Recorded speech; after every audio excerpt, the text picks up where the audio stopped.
Storm.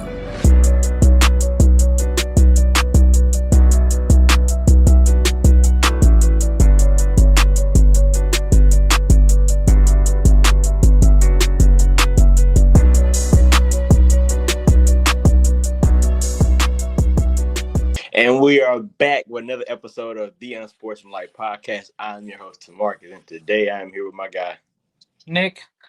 Hi, it's Marcus. We've watched 4 games now. We've seen it play out. What's your take on the finals so far? The Pacers should have won Game 4.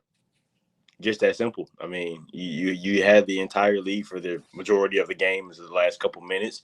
That was a game that you needed to win. You know, you would have had an opportunity to go up 3-1, and the likelihood of a team coming back from a 3-1 deficit is 1 in a million, and we all know who that one was. We don't have to speak on his name, but I think that was a game that the Pacers needed to win. Tyrese Halliburton hadn't – I'm going to sit here and say this.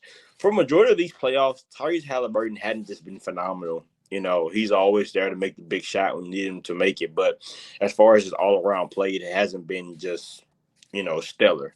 Like I said, they needed to win Game 4. OKC squeaked out a win on the road. Now they're heading back home, to Paycor Arena with all the momentum. It's gonna get tough for the Pacers, with OKC having Game 5 and potentially Game 7 at home. So I don't know how this is gonna play out, but I think OKC is gonna find a way to win this series. No. Really? No. Why do you No. say no? Did the Pacers drop one? Yeah. No, but it's not the fact that they dropped one. It was a must win. And that wasn't a must win. Oh, okay. Wow. The must win was Game 1.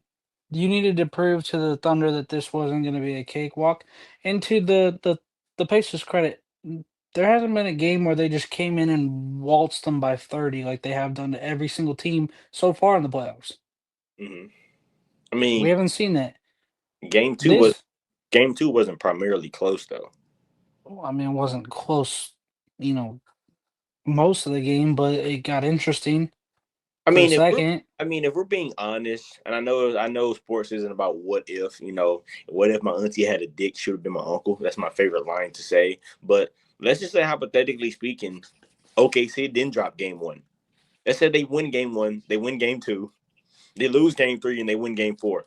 This series is totally reversed. Just saying. I mean, Right. the series is totally reversed. Now you sneak out of. Think about this. They won Game 4 only making 3 3-pointers and having 10 assists. In what world is that possible? In a world where the hottest team in the NBA shooting wise went cold. Yeah, that's true. You can say that. But I said it the last time we had a pod. This team is shooting over 40% from 3, over 50% from the field. The only team that's ever done that was the San Antonio Spurs, and they won a title. This team, their shooting has been phenomenal. The Thunder suck, and I mean suck, like JV level suck at guarding the corner 3. These guys cannot guard the corner 3 to save their life. What is the best shot for the Pacers to make? Corner 3, and they take a lot of them. I got absolutely every ounce of faith in the Pacers tomorrow night, and if I had to put money on it, I would. And that's me leaving out every single ounce of fandom that I have for Tyrese Halliburton, because let's be honest, he's not a star player that's going to come out here and dominate every single night. He's not a star player that is going to light up the stat sheet in every single category every single night like Luka is. But Tyrese Halliburton is that I'm going to do what I need to do to put my team in the best spot to win, even if that means I'm having a bad night. That motherfucker loves to pass, bro. I will say this about Tyrese Halliburton. He is probably one of the last remaining true point guards. Right? We don't really have many true point guards in today's game. Like, a true point guard is someone who doesn't always look to score. Who who can pass the ball, score when they need to, and get a couple rebounds. I think he's the definition of a true level point guard, other than a player like maybe Chris Paul. Um, that's about it. I mean, yeah, you can say Russell Westbrook, but he's not really playing the one as much as he used to, right? So I think Tyrese Halliburton is the last remaining true point guard. But if we're being honest, man, outside of Tyrese Halliburton and Pascal Siakam, who you said was a Hall of Famer, but that's a different story for a different day. Outside of those two, where are they getting their offense from? Because I mean, if TJ The McConnell, bench. if TJ McConnell is leading your team in points, you're not going to win many games, right? I know he played stellar. What was that game 3? He just had all He those went. deals Yeah, and I think he went like 5 of 9 from three that game, or 4 of 9, something like that. had himself a day. Like, But you're not gonna get that from TJ McConnell every single game. Sorry, no, but if you can get some sort of production like that from the bench in any game, that's tough to beat. Like, I mean, I watched the game the other night. I watched it from start to finish. I watched the Pacers dominate the second quarter and the third quarter, and then just fall apart in the fourth. But the even the announcement crew had talked about how crazy the point scoring was from the bench from the Thunder versus the bench from the Pacers. Benedict Mathurin, nuts. TJ McConnell, nuts. They're getting this great scoring output from two players who probably honestly wouldn't even make the roster for the Thunder if they had a chance. I'm not gonna sit here and say that. They, There's too many. There's too no, many guards for them to make it. no, but they can score better than some of those guards. That's my whole takeaway So from it. Like you have y- to have a in order to win a championship, you have to have somebody like a TJ McConnell, like somebody who's going to do the. So let me give you an example of a TJ McConnell, right? Even though this guy was a starter, and this may be a bad comparison, but he kind of reminds me of someone like JJ Barea when JJ Barea was on that 2011 Dallas Mavericks team. That guy that was who you really didn't think was really just amazingly good, but just for that one series, he put an impact on on that series. So he kind of reminds me, like I said, of JJ Barea. But I will sit here and say this though. If the Pacers don't win Game 5, this series is over. I'm not even going to say this series is over because the series will shift back.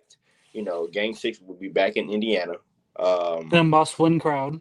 in a must-win crowd, which I think they'll come out with a lot of energy. And let's But be honest, it's so much better to win the finals at home than it is on the road. for sure, for sure. So if the Thunder win Game 5 at home, I mean, I wouldn't really give a damn if I win it on the road or not. Like, I'm trying to end it in Indiana.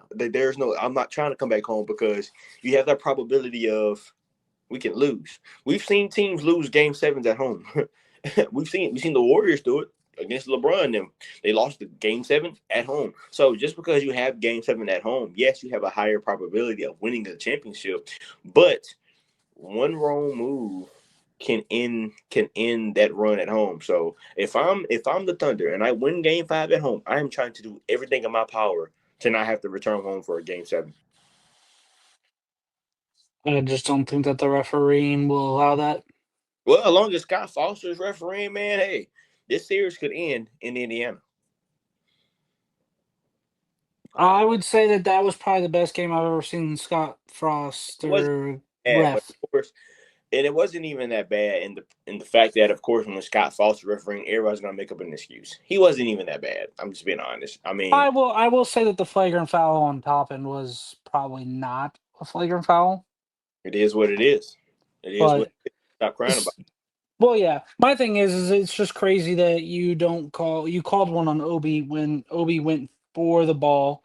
There was a play at the ball, and then you don't call one on Lou Dort in the second half when Dort legitimately the ball had already been knocked out of Siakam's hands. He just dead ass whacked it. And this is Siakam in the face. we can say all that, and that all happened within the third and fourth quarter. But let's talk about the fact that Pascal Siakam went like 1 for 7 in the fourth quarter. Let's also talk about how Tyrese Halliburton went like 2 for 10 in the third and fourth quarter. So let's all put that into perspective. Your two star players who are considered as stars. I honestly don't know why Pascal Siakam is considered a star. He is a good ball player. As far as the star level player, I don't see it.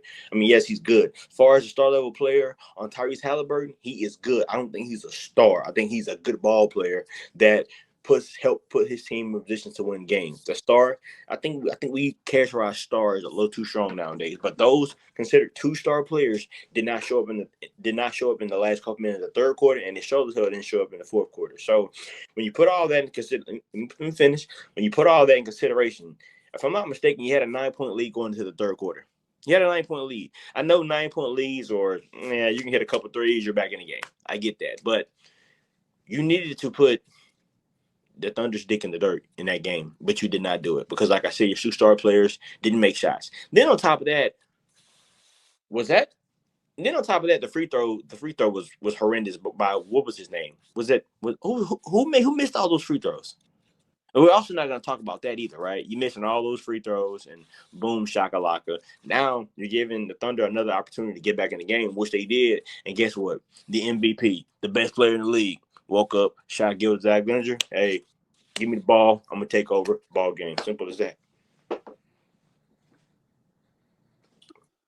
Might not like Uh, it. a couple of things I'm gonna address. I think that your point of view of a star and a superstar is where you're getting confused. Because Tyrese, definitely a star. Siakam, definitely a star. Okay, you know what? Superstar? You know what? No. You know what? I give them the star. I give them the star label. I'll give them that. But that's about it. Because Like you know what you got to be to get a star? One, you got to be a starter. And two, you got to be the most marketable player on that team. yeah, That's like what a star is. yeah, like SGA, There you superstar. go. Superstar because he won an award that goes to a superstar. You cannot win the MVP and not be a superstar. I agree. I don't know Now, the last time in NBA history that a star player won an MVP. and I'm to be honest with you, the only person I'm gonna give a pass at the three throw line to is gonna be Halliburton, and that's not because I'm an Iowa State fan. That was because that was the first game, the entire final I'm not, series that he has taken a three throw. I'm not giving him a pass. You're an NBA player. I don't give a damn if you went to Iowa State or fucking Chunchula High School. I don't give a damn. I don't give a damn if you didn't attempt a free throw in the first 2 games. Your job at the free throw line. I had a quote by one of my old head coaches at South Alabama. All right, his name is Richie Riley, one of the youngest head coaches in college basketball. You know, he always told his players, "Free throws are free. Take your time." Free throws are free. I don't care. I don't care if it's a college game. I don't care if it's a high school game. I genuinely do not care. Free throws are free. Either you're going to step up there and knock them down, or you're not. We've seen players like Steph Curry, who has the highest free throw percentage in NBA history. We've seen him miss a couple, but did we give him a pass? No. He missed him. Like, damn, he missed. That's the thing. Like, I bet you Tyrese won't miss his next 10. I don't give a damn. I don't care. It doesn't affect me. You're down to. I mean, it's 2-2. Maybe if you made those free throws, we've been a whole different ball game. I don't care. I'm not giving you a pass. You want to know what the difference was in that game? What's up? The difference in that game was the fact that when the Thunder were down going into the fourth, and in the other three games, they were up one. Two, they were in a scenario where SGA got exhausted at the end of the games. This was the first time where the coach made the adjustment to mess with his minutes, pull him out of the rotation when needed, gave him that extra time. And due to that, SGA didn't go to the foul line a whole bunch in the first half. He did in the second half, he did in the fourth quarter for sure. And he was using those as like breath, just getting an extra 10 seconds of rest. Like that's what made that game different was because SGA was finally not tired when it came down to crunch time. And there's one more player that we're not giving his flowers to, Alex Caruso, who's also already an NBA champion, so he knows what it takes to, you know, I'll win. give him his Like credit. he played a huge factor in that game 4. He had like 20 points. I mean, you got to give him that type of credit. Jalen Williams showed up. I think, Absolutely not giving that man credit. and that's the thing. You don't have to. He's the second best. He's the second best player in the Thunder, right? You don't have to give him his credit. He is, and he's been balling in these NBA Finals. Besides, I think outside of Game 2, he didn't play very well, or was it Game 3? It's one of those 2 games he didn't play. He didn't play good in games one, two, and in the first half of game three. He played great in the second half of game three, and he played great in the first half and well, first three quarters of game four. He did not play well the rest of the time in the finals. I You mean, had like nine. You had 9 points as the second best player. You had 9 points in the finals. The first game, really? So, You went 2 of 9. That's so, bad. That's so, atrocious. so the series is tied 2-2. I dropped like 25 last game, so who gives a damn? We bullied Clay Thompson out of fucking Golden State. See, this is what I don't like about you. You don't talk shit about Tyrese Halliburton because he went to your school, Iowa State. You don't talk bad about how bad he was in the fourth quarter yesterday. I mean, the other day. You don't talk. You have yet to say anything bad about him. You keep No, giving him go a pass. back. No. You just gave him a pass. Oh, I'm gonna give him a pass because I don't. No one cares, bro. Talk about Tyrese Halliburton. Talk about how bad he's been. Talk about that. Talk about I that. just About it. I just went and confirmed that he is not a superstar like everybody's trying to blow him No, up to be. That is the discredit that I'm giving him. He is not a superstar. not talking bad about him. You have yet to say anything about his play in these NBA finals. Go back and Out, look at what out, when we were talking about the Eastern Conference Finals. out, I said that he was playing bad. no, outside of that game one, he has not been playing just great. He's averaging like 5 turnovers a game, and you're a point guard. I get it. I get it. You're gonna have the ball majority of the time. You're gonna have the ball at least 15 to 17 seconds of the shot clock. I understand that, but those careless dribbling turnovers, I mean, just has not been playing well. So, with you being an Iowa State student, you know, you need to start holding Tyrese Halliburton the way you hold other players. I don't give a damn if he goes to Iowa State. Hold him accountable. So let's put SGA on the Pacers. Let's put Tyrese on the Thunder. Now I want to see how many turnovers SGA has with Lou Dort and Alex Caruso on him. We're not doing that. Sorry, I'm not doing that because now Yeah. you Yeah, when we want to level the field, we don't want to talk stats when the field's know level. you're doing what ifs and what if my auntie had a dick? She would have been my uncle. Now you're doing what I'm just saying they got two great defenders. I'm giving the Thunder credit, and I do not want to do that. I'm giving the Thunder credit. Lou Dort is a stud on defense. Alex if. Caruso, I know he's a stud on defense. Oh, now you're talking about the roster makeup, right? Now you're talking about the defenders, right? Cool. Well, that's not my fault that the Pacers don't have a true on-ball defender. That's not my fucking problem. You know whose problem that Yeah, is? not my problem either. Yeah, you just My brought problem is I don't have a center on my team, and that's why I'm out of the playoffs. Like I'm not sitting here defending the Thunder or the Pacers because like they're my favorite team. No, I Tyrese went to Iowa State. Cool. That's the only connection I have to the Pacers. The Thunder, I just fucking hate the Thunder. There's no way I'd cheer for them or give them credit, but that's what I'm doing right now, giving you have, them credit. you have no reason to even hate the Thunder. What is your reasoning on hating the Thunder? Let's hear it. Uh, What's the reason? I don't like the favorable wizard whistles that they get. I also don't like the fact that team was built through the worst trades. That fucking Paul George go for all those picks, and look at what it turned into. So how does that let me ask you a question. How does that affect your life? You cut out what you said. I said, how does that affect your life? My favorite team's in the West, and I got to deal with this bullshit now. So you'll be all right. Your team has set you. Yeah, I Hey, mean, your I so-called have team a, has 17 championships. So I have a, I have a championship in my lifetime in basketball. So to be honest with you, I'd be a-okay if I don't see another one. hey, it is what it is. I But just want to see one in the NFL because that one's gonna drive me nuts if I don't see. hey, it is what it is. But like I said, I think the Thunder win Game 5 at home, and then Game 6 will be very very interesting. Like I said, I just think the momentum is riding high in Oklahoma City, Oklahoma. So we'll see, man. Like I said, I'm definitely excited to see what goes on. And If the Thunder lose this game 5, I guarantee you that they don't see game 7. hey, man, we'll see tomorrow night at 7:30 Eastern time. Would you would you pay to go to a finals game hell yeah, even if your team wasn't playing? yes. Because Hmm. you have to think about, man, going to the NBA Finals is like going to the Super Bowl. You don't really get that in your lifetime. I wouldn't care if my team's not playing. I still want to go. Yeah, for sure. I would definitely pay that for sure, easily. Without, Would you do that for any sport? yes, I would pay to go to the Stanley Cup Finals. As a matter of fact, I actually went to a Stanley Cup Finals in 2017 when the Pittsburgh Penguins played the Tampa Bay Lightning. I actually went to one. Pittsburgh ended up winning that game, by the way. So I've actually gone to a Stanley Cup Final playoff game. Of course, I would go to the World Series. I would go to all of these major championship games. Of course, yeah, without a question. I think I could go to a World Series, probably without my team being in it. I mean, yeah. I think I could definitely go to a Stanley Cup playoff without my team being in it. Yeah. I don't think I could go to a Super Bowl without my team being in it, and I definitely don't think I could go to an NBA Finals without my team being in I it. wouldn't see. I wouldn't pay for a ticket to go watch them. Like if it was a free ticket, I'll go. That's like me. Well, that's what I'm saying. I'm saying, would you pay to go? No, Because the question was asked to me this morning. Would you rather pay for pay-per-view at home to watch a UFC fight, or would you rather go spend the $2,000 to sit on the floor and watch it in person? I'd And I rather, said I'd rather pay the $80 and sit at home and watch I'd it. rather pay the $80 to watch the pay per view at home. Like what? Like that's a no brainer. And then it obviously trickled. Okay, well, would you go watch the NBA Finals? And then they tried to play that it was the same thing. I was like, no, because I can watch the finals at home. But also, I'm not going to pay the outrageous amount that it would have to pay to one, travel to Los Angeles, two, watch the game in Los Angeles. For sure. Well, hey, that's all the time that we have today.